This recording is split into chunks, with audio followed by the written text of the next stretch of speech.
Shalom, jemaat yang dikasihi Tuhan. Saya rasa kita masih terus membiasakan untuk menggunakan masker, menjaga jarak, dan mencuci tangan dengan sabun. Baik, pada saat ini kita akan bersama-sama merenungkan bagian dari firman Tuhan, dan kita akan mempersiapkan dari Matius 11 ayat 2 sampai ke 6. Matius 11 ayat 2 sampai 6, dan sebelumnya mari kita berdoa. Allah sumber hikmat, kami mengucap syukur karena kami terus ada di dalam pemeliharaan dan penyertaan Tuhan. Dan kami percaya bahwa pemeliharaan dan penyertaan Tuhan akan terus kami rasakan, dan kami mengucap syukur juga untuk firman Tuhan yang terus menguatkan dan menghibur kami. Kami mohon Roh Kudus menolong kami untuk kami memahami bagian firman-Mu pada saat ini. Dalam nama Tuhan Yesus. Amin. Jemaat yang dikasihi Tuhan, mari kita membaca Matius 11 ayat 2 sampai 6 yang demikian. Di dalam penjara, Yohanes mendengar tentang pekerjaan Kristus. Lalu menyuruh murid-muridnya bertanya kepadanya, "Engkaukah yang akan datang itu, atau haruskah kami menantikan orang lain?" Yesus menjawab mereka, "Pergilah dan katakanlah kepada Yohanes apa yang kamu dengar dan kamu lihat. Orang buta melihat, orang lumpuh berjalan, orang kusta menjadi tahir, orang tuli mendengar, orang mati dibangkitkan, dan kepada orang miskin diberitakan kabar baik. Dan berbahagialah orang yang tidak menjadi kecewa dan menolak aku." Berbahagialah kita yang terus mengumuli firman Tuhan, dan terlebih bagi kita yang melakukannya di dalam kehidupan kita sehari-hari. Bapak yang dikasihi Tuhan, kalau kita diminta untuk menjemput seseorang yang datang dari jauh, mungkin dari kota lain, lalu kita belum mengenal orang itu. Supaya kita tidak keliru menjemput orang itu, maka kita akan mempertanyakan beberapa hal. Ya, tentunya terkait dengan identitas ataupun ya karakter dan juga tanda-tanda khusus yang ada pada orang itu. Supaya apa? Supaya kita tidak keliru. Misalnya, oh, orang ini yang datang nanti akan pakai kacamata, orangnya agak tinggi, kurus, ya, kemudian pakai baju kotak-kotak barangkali, atau juga membawa tas warna hitam misalkan.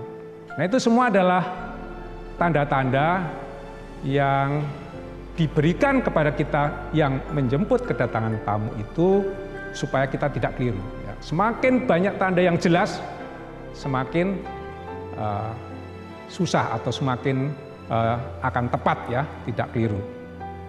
Jemaat yang kasih Tuhan, kedatangan Mesias juga diberitakan dengan tanda-tanda dan juga dengan identitas serta yang tidak sedikit. Ada 300 lebih tanda di dalam Perjanjian Lama yang mengarah kepada bagaimana sih Mesias yang akan datang itu. Tidak akan kita bahas semua, ya, 300 pasti sangat panjang. Tetapi ada beberapa hal yang kita kenal. Salah satunya Nabi Yesaya mengatakan bahwa Mesias yang datang ini nanti adalah seorang perawan. Kemudian Nabi Mika, Mesias ini akan datang di Bethlehem. Semua ini sudah terjadi. Kemudian Hosea mengatakan bahwa Mesias ini nanti akan dipanggil dari Mesir. Ya, kita tahu bahwa pada saat itu Herodes akan membunuh bayi-bayi, lalu Tuhan memerintahkan Maria dan Yusuf pergi ke Mesir, dan setelah Herodes meninggal maka dia kembali ke Palestina. Nah, itu adalah tanda-tanda yang diberikan kepada Mesias. Dan orang-orang Perjanjian Lama, nabi-nabi semua jelas sekali sosok itu. Termasuk tentunya juga dengan Yohanes Pembaptis. Yohanes Pembaptis bahkan dia yang mendahului kedatangan Mesias itu. Dengan sangat jelas dia menyatakan bahwa Tuhan Yesus itu adalah Mesias. Tidak diragukan lagi. Tapi mungkin di dalam bacaan ini kita menjadi bertanda tanya, mengapa Yohanes Pembaptis yang sungguh-sungguh memahami Mesias itu mengungkapkan satu pertanyaan. Engkaukah yang akan datang itu, atau haruskah kami menantikan orang lain? Jemaat yang kasih Tuhan, kita tahu bahwa pada saat itu Yohanes Pembaptis ada di dalam penjara, ya, dan mungkin sudah berbulan-bulan di sana. Ya. Dan Yohanes sekalipun di dalam penjara, tetapi dia mengikuti kegiatan Tuhan Yesus. Dikatakan di situ dalam penjara Yohanes mendengar tentang pekerjaan Kristus. Berarti Yohanes mengikuti. Dari mana? Dari murid-muridnya. Nah, pada saat di penjara itulah dia merenungkan beberapa hal. Dia tahu bahwa Mesias yang akan datang itu seperti yang dikatakan nabi-nabi.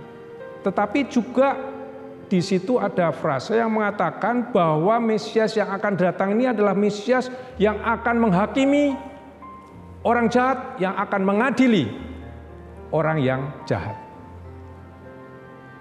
Tapi nampaknya yang Yohanes perhatikan itu tidak nampak. Bapak sekalian, perlu diketahui bahwa orang-orang Perjanjian Lama ketika melihat atau membaca nubuatan tentang Mesias, mereka tuh masih rancu antara kedatangan yang pertama dan yang kedua. Jadi orang Perjanjian Lama itu melihat kedatangan Mesias itu seperti ada dua puncak gunung, ya, yang sangat jauh, tetapi melihat secara sejajar. Jadi kalau kelihatan dari jauh itu seperti puncaknya yang satu dengan yang lain itu sangat dekat. Ya. Padahal itu ada jarak yang sangat jauh. Dan termasuk juga Yohanes Pembaptis. Ya, dia berharap bahwa Mesias, sang raja, sang hakim ini akan mengadili kejahatan di rumah. Tetapi sampai sekarang itu tidak terjadi. Sehingga dia perlu mengkonfirmasi kepada Tuhan Yesus melalui murid-muridnya. Dia mengutus murid-muridnya. Nah, apa yang Tuhan Yesus jawab ketika murid-murid utusan Yohanes itu datang kepadanya? Tuhan Yesus menjawab kepada kedua murid ini, "Pergilah dan katakanlah kepada Yohanes apa yang kamu dengar dan kamu lihat." Nah, ini berarti Tuhan Yesus mengingatkan, apa yang sudah kamu alami, kamu dengar, kamu lihat, dan kamu rasakan, coba renungkan itu. Sampai saat ini ketika kamu berjalan bersama dengan Tuhan Yesus, ketika kamu bersama-sama dengan Tuhan Yesus, rasakan itu. Berarti ini sesuatu pernyataan yang subjektif ya. Tuhan mengingatkan pengalaman-pengalaman pribadi kita secara subjektif ketika kita berjalan bersama Tuhan Yesus. Kemudian di ayat kelima, Tuhan Yesus ini sedang mengutip kutipan dari Perjanjian Lama dari firman Tuhan. Orang buta melihat, orang lumpuh berjalan, orang kusta menjadi tahir, orang tuli mendengar, orang mati dibangkitkan, dan kepada orang miskin diberitakan kabar baik. Nah, ini satu firman Tuhan yang menggenapi apa yang tertulis di dalam Yesaya. Yohanes Pembaptis pasti paham itu apa yang dikatakan firman Tuhan mengenai Mesias ini. Ya, Tuhan Yesus ingatkan. Jadi di sini kita melihat bahwa kebingungan Yohanes Pembaptis oleh karena dia mempunyai frame atau pandangan atau agenda sendiri mengenai Mesias itu. Dia berharap bahwa Mesias itu seperti yang dia pikirkan. Seharusnya Mesias ini menghadili Roma yang jahat ini. Kenapa aku di penjara kok tidak dibebaskan? Padahal Tuhan Yesus pernah berbicara itu di sinagog waktu itu dan mengatakan bahwa orang yang tertindas akan dibebaskan, tapi kok belum terjadi. Bapak Ibu sekalian, itulah kebingungan yang dihadapi, bahwa agenda Mesias ini adalah agenda Allah, jadi bukan agenda kita. Kita sering meragukan atau kita sering bimbang, mengapa Tuhan kejahatan kok masih ada? Mengapa orang yang menyakiti saya kok masih terus saja ada? Katanya engkau adalah Mesias yang membebaskan. Jemaat yang kasih Tuhan, itu berarti bahwa kita sedang memaksakan agenda Tuhan kepada diri kita.